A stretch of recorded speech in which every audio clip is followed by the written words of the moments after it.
अरे कहो अमन भाई, बड़ा टेंशन में लागत है यार, का बात बा?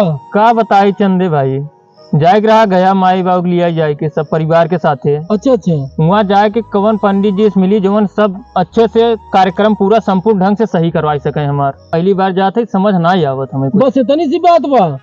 अरे मर्दवा, हम पिछले साल गा रहे, हमारे घरे वाले गा रहे हैं सब। अच्छा, हाँ। कहाँ रुका रहे? भैया पंडित गोकुल दुबे जी की यहाँ गया में। अच्छा अच्छा। बहुत बढ़िया मनाई है भैया, समझ ला कि तुहार रह के और भैया खाना पीना रहना और तुहार हर एक पूजा पाठ भैया अच्छे से संपन्न करवाई दे ही जाना। और भैया जाए से पहले 2 दिन पहले उन्हें फोन कर भैया, तो हम नंबर दे देते, उनका पता दे देते, उन्हें बताए कि भैया तब जाए और तुम्हें भैया रहे वही व्यवस्था बढ़िया कर दे और तुहार सब कार्यक्रम बढ़िया कर दे। तो भैया आप सब वीडियो देखा था, अगर भैया आपके परिवार के सदस्य हो भैया गया जात है तो भैया ऊपर स्क्रीन पर नंबर दे है, आप भैया संपर्क करके 2